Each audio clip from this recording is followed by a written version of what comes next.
Hello, welcome to the Healthy Alternatives podcast. I am Dr. Christine Sauer with DocChristine.com. Today's show is a recording of my radio show of the same name. Enjoy! Good afternoon, this is Dr. Christine Sauer, your host of the show Healthy Alternatives, here on 97.5 CIOE FM with live stream on communityradio.ca. every Thursday at 12 noon Atlantic Standard Time. Thanks for tuning in today. In this show, I will talk, mostly with guests, about all aspects of health, healthcare and wellness, from conventional to alternative and everything in between. My mission for this radio show is to help change people's lives for the better by informing them about different options to get and stay healthy and well so they can choose for themselves which option might work in their case. And if you feel you're stuck in a dark place, I want to tell you, don't give up. There is a light at the end of the tunnel for you too. Today I'm extremely pleased to be with my friend Bassam Khoury, hotelier and founder of the Be Abled Foundation. Welcome, Bassam. Hi, well, thank you, Christine. Thank you. Oh, Be Abled Society. Sorry, I should know.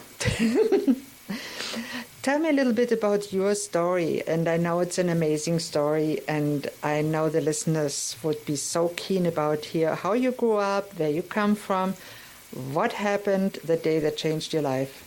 Thank you. So it's an interesting story now, actually. Before, maybe it wasn't as interesting. I'm originally from Syria. I was born and raised in Jordan most of my life, and then in I think 1999 or 2000, I went to boarding school in Germany, and from there I just went to university. I did my master's in hotel management and my BA in business marketing, and then I moved to Canada, moved to Halifax in 2008. Everything was great, work was great, life was great. In 2013, I was leaving work and going back home on November 17th, 2013 to be exact, and that's when my life changed. I had a bad car accident taking the exit from the 102 into Larry Utic Boulevard, and that changed my life. In a lot of ways, I'm very thankful of the outcome. What exactly happens? I mean, many people may know the corner, and many people may not. It's a big intersection, a big exit. It is. So I was taking the exit. The last second, just before the exit finishes, I was cut off by a car, another car driving. So I had to turn to move away from it. And I drove into a little ditch, which caused the car to flip about 7 times. Miraculously, I was actually evacuated from the sunroof. It broke and I was ejected from it, which saved my life. So did you wear a seatbelt just for... From the insurance investigation, it showed that it was on. Eventually, from the police report, from the car report, it wasn't on. So I still advise people to wear their seatbelts, but in this case, it saved my life not having it. Okay. Yeah. So you had to be evacuated through the sunroof, basically cut out? While the car was rolling, it was. Okay. I flipped. I was evacuated while it was rolling. You was ejected, yeah. Okay. Yeah, and then luckily also it was a Sunday and. The ambulances park very, very close at the bottom of Larry Utic. So an ambulance was there right away. A trainer from Good Life Fitness or somebody that had just gotten their CPR license came and tried to give me CPR. And I was taken to the hospital right away for that. Do you know anything about it, or did you completely black out? I don't remember anything from the accident or that entire day, actually. I don't remember anything. It was on a Sunday. I woke up on a Thursday. Wow. And a lot of my memory, even the first few weeks from being awake, I'm not sure if they were real memories or hallucinations from all the painkillers and everything I was on. So I'm not sure what was real, what was not from the first time. So were you the only passenger or the only person in the car? I was, thank God. Yes. What happened to the other car? And the other car left. The other driver just drove away. Drove away? Drove away. And left you there? Just left me there, yeah. I'm glad other witnesses stopped and tried to help. Did the other driver ever get caught for leaving the scene? No. I mean, luckily witnesses were able to see the car, get the car information, but there was no physical contact between the two cars. So technically she wasn't fully liable for what happened. Okay. Wow. So what exactly happened to you?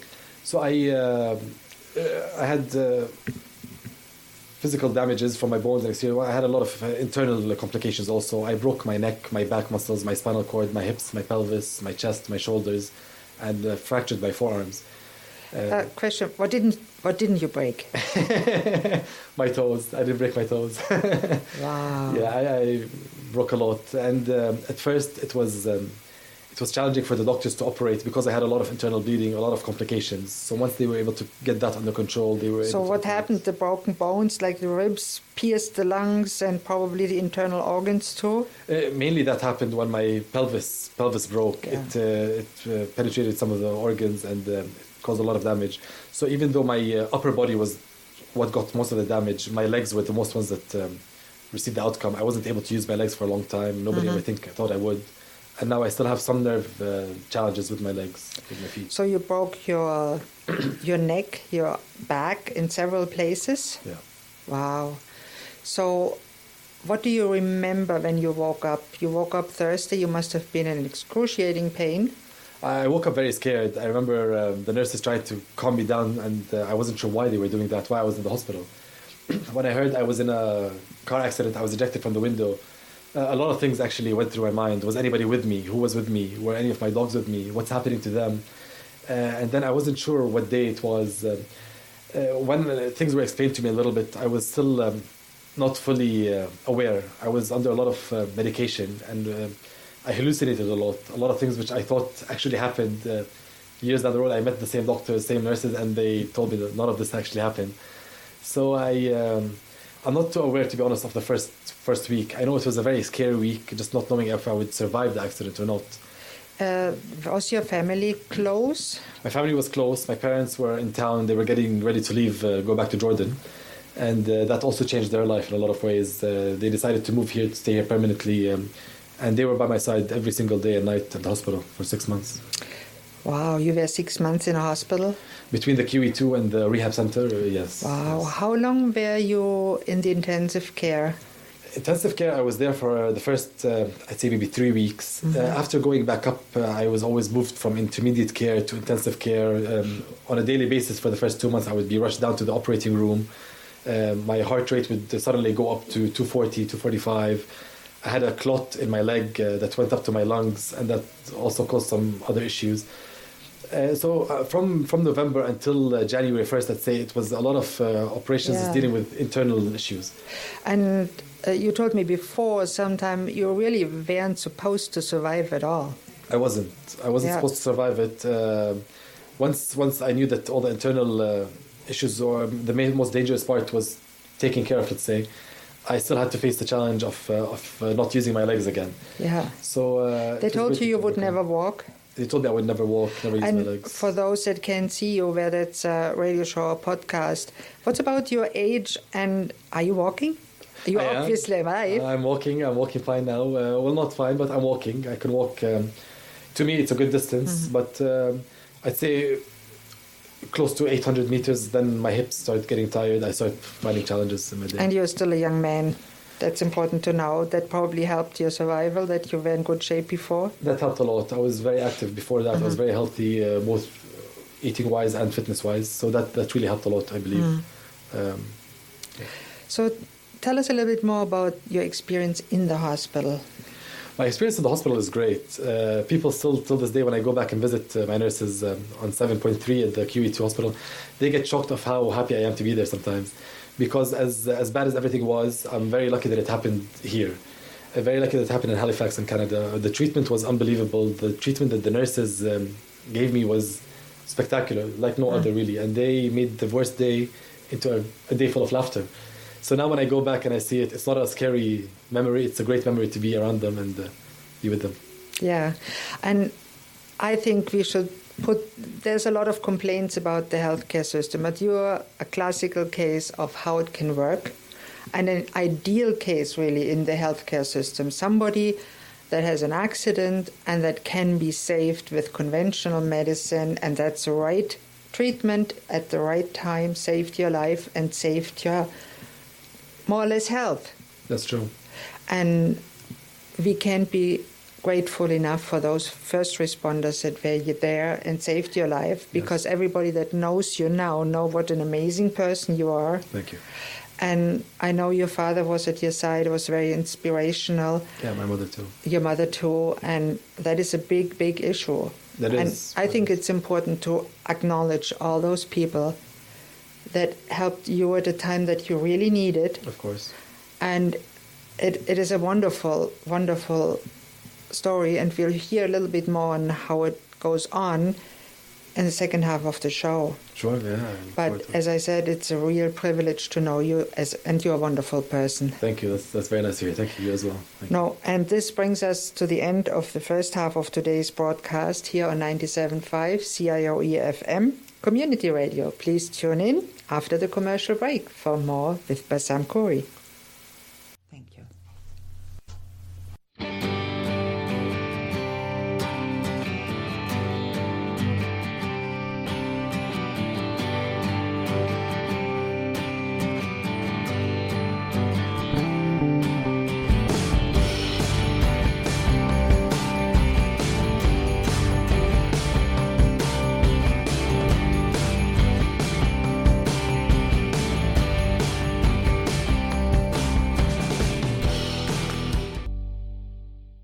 Hello and welcome back to Healthy Alternatives here on 97.5 CIOE FM or on the web at communityradio.ca. I'm your host, Dr. Christine Sauer, and today I'm talking with Bassam Khoury, founder of the Be Able Society and survivor of a terrible car accident. And he shared the accident story and the immediate aftermath in the intensive care in the first half. Now, Bassam, tell us a little bit, how did it go on? How did you keep your strength up to not give in? Because you said you were 6 months in the hospitals. That's a long time in the life of a young man. It was. And a lot of times, to be honest, I didn't want to... it was easier to give up. It was very easy not to want to live anymore, and especially knowing that I won't use my legs anymore. My father kept pushing me to try to pray, and my answer was always... why would I pray? I just turned 30, I just had a great job, and look at what happened to me. So his answer was, pray for strength, pray for the right attitude, that you can go past this. And I did, I tried it, and I did. It changed my attitude a lot. People were able to see it. I was able to see it in him, and how calm he was also when just dealing with things. And then once part of it started getting better, and my internal issues were better, I had to focus on not using my legs again. And I remember one thing he told me is, he said, God won't heal you halfway through and then let you suffer the other half. So just have faith. And working on that really gave me a lot of strength to have the attitude I need to get past this, which was really great. And many people that are active in the faith community, whatever faith, can relate to that. Yeah. Because the spiritual aspect is part of us, and it is so important. Thanks for sharing this, Bassam. It's really important.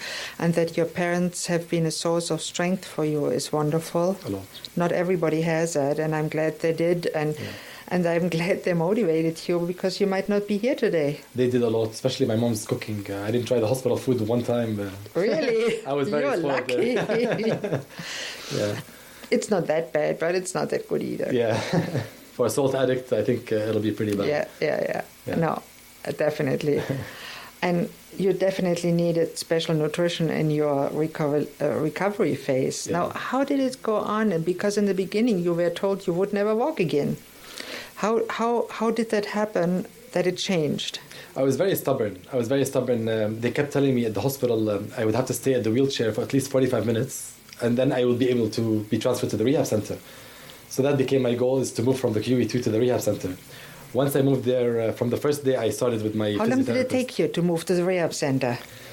I moved to the rehab center at the end of February, I believe. So about 3 months, almost 3 months, 3.5 months. And once I moved to the rehab center, my first physiotherapy session, I kept nagging, can I please try to stand? Please try to stand. And they said you wouldn't be able to. But then my physiotherapist, I'm not sure if I should say her name, but a big thank you to her. She knows who she is. She put me on a device where it would support my legs, and I would just pull myself up with my upper body, which I was able to. From there, I tried standing on the parallettes or using the parallettes to walk myself. And then slowly, I kept nagging her to help me walk. So I moved from the wheelchair to a walker to crutches, and then a cane. About 3 years after that, I started using nothing, and now with 5 years, I walk independently. Wow. So it's being stubborn is good sometimes. Being stubborn can be very good, and it's good that you were and that you had the support in it and not just got pushed on and said it will never work, because it did. Exactly. And it's wonderful to know that even if somebody tells you you will never be able to do that, not necessarily to believe it. Exactly. There may be possibilities, and I love that aspect of your story too. Exactly, and that's why we call Be Able. Right. Tell us a little bit about how you got the idea of founding the Be Able Society, and I know we'll do another show just about the purpose of it, but what does it have to do with your story? I know your bones have been broken severely, so you would be in chronic pain. What did that mean to you over the years? So when I first started walking again, I thought my problems are over. I thought that's it, life is back to normal, I can walk. So I went back to work. I went back to work the very next day after leaving the rehab center. And I moved around for work. I did a few different things in hospitality. That was my main focus career. And I was in Toronto, at the Marriott Hotel in Toronto, and suddenly, about 3 years after my accident, I started having a lot of challenges with my back again. A lot of extreme pain, a lot of other internal issues that started coming back, and that really affected my mood, affected my patience with guests, with other employees that I was working with. It affected me personally in a lot of ways, because even sitting at home trying to relax, I couldn't relax my mind, not thinking about work, not thinking about what could possibly happen wrong now. And it took me into a very dark place. Eventually I had to stop work. I had to stop working in my career, and I wasn't sure what else I would do. So I started thinking, what would other people do? Other people that maybe... Now, before we go there, I want to know, what was the reaction of other people to you not being able to perform your work? Did you get the reaction, oh, it's all in your head? I did a lot. A lot of people would tell me, oh, come on, there's nothing wrong with you. And it took some time for people that know me to know what I can and can't do. My expectations, which is what affected me also, but it's very disappointing when you can't meet people's expectations. And at work, I had a lot of expectations of me because I walked normally, I looked normally in front of people. It was hard for them to see or believe that I was going through such a hard time. Yes, and from the outside, when they saw you, they saw a young man that looked healthy, and he couldn't do what he's supposed to do, so maybe they thought you were lazy, or... It disappointed a lot of people, even not at work, but with friends, when I couldn't go out, for example, or socially I couldn't be as active. It disappointed them. They thought I was making excuses or just avoiding them. So you really experienced the stigma of a disability that cannot be seen. Exactly. Because if you're in a wheelchair, you usually get the respect, oh my God, he can't walk. Yes. But you didn't get that. No, and as strange as this might sound also, but I'm sure somebody that's fully disabled on a wheelchair, I'm sure their personal life must be full of extreme struggles, maybe more than mine. But when it comes to assistances, when it comes to expectations from people, it's a lot more straightforward. It's a lot more direct. You see it and you can sort of know what somebody might need. Yeah, for you, for example, people don't realize that your earning potential went right down and you couldn't maybe afford all the services you would have needed to help your mental health, to help your physical health. It does, and it affects more than that, because once you don't have a secured career and you have to think about jumping from one job to another, then how would you, then you start thinking, how would you raise a family? How would you have children? How would you do 1, 2, 3? How would you do anything? And that affects you in a lot of different ways. It brings fear to the future. Yeah, so I assume that was the reason you started to think about how you could help other people with similar problems. I did. I mean, like we just said, I had a lot of support at the hospital from friends and from family. I had some investments in the past. I had something that I can rely on. Yeah. And I started thinking, what would somebody in my situation do if they had a child? Or if a couple were relying on a double income for a mortgage? What would they do? Also, on the other hand, is how would people survive without the support that they need? So with Be Able, we try to treat people or provide the services that are needed. Plus, we try to be there for them to count on us for support. So you really transformed your own experience with surviving a severe accident, being yourself living with an invisible disability in helping others that are not as fortunate as you were, that you can afford the services and had the support to get what they need, and the system sadly doesn't supply. And many people with that kind of disability are relying on disability pension, and that's not much more than social assistance. Not at all. I mean, it's barely enough to cover rent or living expenses. And can be really devastating. And then they don't have the means to afford services that might get them back to health, like personal trainers. They are not covered. That's true. Many people don't have coverage for psychologists, for chiropractor, acupuncturist, massage. And there's a whole host of services that can help to get you back. That are needed, actually, also to get you back. And most of those services are not, unfortunately, are not provided. Yeah. But it took a challenging time to learn. And from my struggles, I learned a lot. Which is why I'm thankful also. Maybe if this never happened to me, I would not be so aware towards what's happening. Wow. So and this is way. really a wonderful thing to bring us to the end of today's show. Now, the website of Be Abled is be-abled.com. So be-abled, abled.com. And you can go there if you feel like donating something, contact us, and Bassam will be happy to help you that way. Of course. And this brings me to the end of today's show. Thank you so much for sharing your story, Bassam. It's amazing. You're an inspiration. Thank you. Thank you for having me. Thank you. And don't hesitate to contact me with any questions, thoughts, comments, or suggestions. Or if you'd like to contact Bassam, my email here is christine@communityradio.ca, or you can contact me through my website, drchristine.com, and I'm always grateful for any feedback. And you know yourself how supportive you've been with all the advice you've given me throughout the last few months. Thanks. It's really amazing, really. You're an amazing person, Bassam. Thank you. And I also want to extend a special thank you to today's producer, Cecil Wright. Thanks, Cecil. You're the best. Thank you all for listening to Healthy Alternatives. I'm your host, Dr. Christine Sauer. Tune in next Thursday at noon on 97.5 CIOE FM Community Radio with live stream on communityradio.ca for the next episode. Goodbye and have a great day.